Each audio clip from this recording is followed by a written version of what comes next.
Just a quick review of my new George Foreman grill and griddle.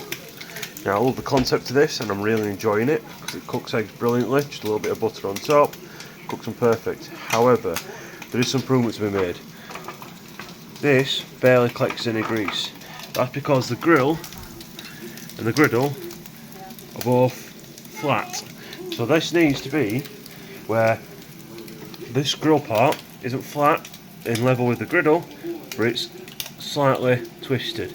So like a traditional George Foreman, that way the fat runs off, because as you see, it's just collecting. Also that's because this needs to stay flat, I understand that. However, if they just change the design slightly so that tilts it at a slight angle, I don't know, 20 or 30 degrees, the fat would then run off and into that, because there's barely any fat collected into this tray whatsoever. Hopefully this catches the attention of George Foreman. I just wanted to put it out there. I really like this setup. Saves using pans, it's easy to clean. I just get some wet wipes while it's still warm, wipe it down, perfect, done, it's clean, ready to go for the next time. And I love that convenience.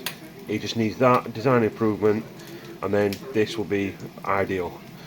And for me personally, it could be slightly bigger just to fit a bit more bacon on the grill side.